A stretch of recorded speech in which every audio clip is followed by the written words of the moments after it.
আপনি কি গাভীর খামার শুরু করার কথা ভাবছেন? যে কোনো কাজ শুরু করার আগে আপনি যে কাজ শুরু করবেন সেই কাজের উপর জ্ঞান অর্জন খুবই জরুরি। অনেকে মনে করেন কয়েকটি গাভী কিনে শেড তৈরি করলেই খামার শুরু হয়ে যায়, কিন্তু বাস্তবে একটি লাভজনক গাভীর খামার করতে হলে আপনাকে আগে থেকেই বেশ কিছু গুরুত্বপূর্ণ বিষয় জানতে হবে।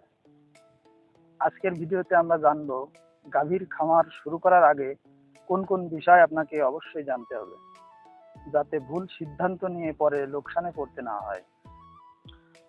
গাভীর খামার শুরু করতে যে বিষয়গুলো আপনাকে জানতেই হবে: 1 নম্বর, গাভীর জাত সম্পর্কে ধারণা। 2 নম্বর, গাভীর খাদ্য ব্যবস্থাপনা।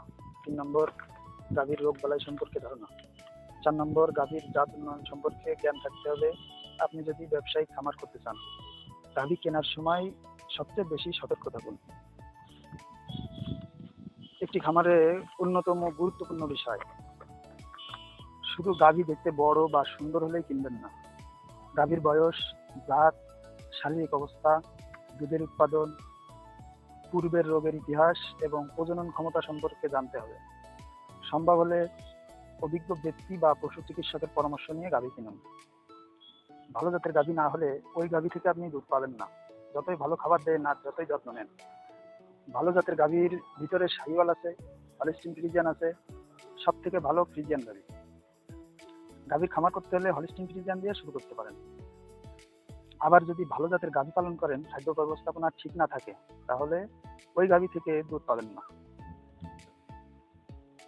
ভালো জাত লাগবে এবং সাথে ভালো খাবার লাগবে।